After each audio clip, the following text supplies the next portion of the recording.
Soutenir les cultivateurs afin d'avoir des récoltes abondantes est la grande préoccupation de l'IFDC. Dans ce contexte, cette organisation a procédé ce 26 novembre à l'ouverture des hangars en commune Muruta, province Kayanza, et d'un système d'irrigation à Nyabikere en province Karuzi. Certains citoyens qui ont bénéficié de l'appui de l'IFDC se disent satisfaits de cette initiative.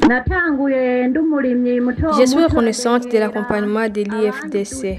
Avant, j'étais une petite cultivatrice, mais j'ai approché de grands cultivateurs et m'ont appris comment je peux accentuer mes activités agricoles. Pour le moment, je fais des avancées significatives. Maintenant, je peux avoir 98 tonnes de récolte et j'espère avoir une récolte de 300 ou 350 tonnes dans l'avenir. Ce système d'irrigation va nous faciliter et nous permettre de cultiver 3 saisons dans une année au lieu de 2 saisons. Nous saluons l'initiative du gouvernement qui a mis en avant les activités du genre. Deuxièmement, nous saluons l'initiative de l'IFDC qui nous a accompagnés en nous donnant un coup de main dans ces travaux, en nous donnant des moyens financiers afin de compléter les moyens que notre congrégation avait disponibilisés. Hachimana Odas, administrateur de la commune Muruta, salue l'initiative de l'IFDC.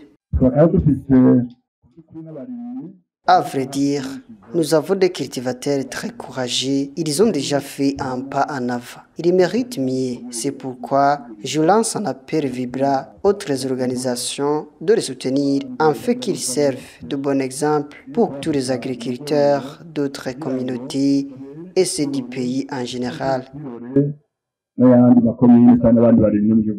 Selon Devote Nizigimana, gouverneur de la province Karusi, ce système d'irrigation est très important et demande qu'il soit répandu sur toute l'étendue de la province Karusi. C'est un travail louable, mais qu'il ne s'arrête pas sur cette congrégation des frères, mais qu'il soit répandu dans tous les coins de cette province pour qu'une grande partie de la population en profite. Ces travaux d'irrigation contribuent dans l'éradication de la famine. Marcel Nibasumba, directeur du pays de l'IFDC au Burundi, a indiqué que l'organisation continuera à soutenir les agriculteurs. Si les habitants de cette commune accèdent à des semences de qualité, même la récolte sera meilleure. Concernant votre doléance, nous l'avons entendu.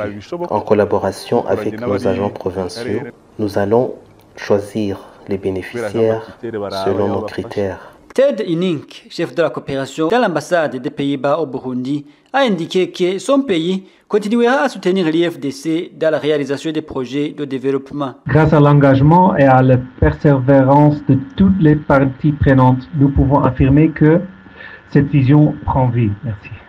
En fait, permettez-moi de souligner quelques avancées majeures rendues possibles grâce à ce projet. Tout d'abord, le renforcement de l'environnement réglementaire, augmenter encore la production de semences et à travailler en étroite collaboration avec le gouvernement sur la réglementation et l'institutionnalisation. Vous saurez que 50 hangars qui ont une capacité de stockage d'environ 4500 tonnes, 14 systèmes d'irrigation pouvant irriguer environ 127 hectares et 46 aires de séchage pour faciliter les activités post-récolte ont été construits dans différentes provinces du Burundi.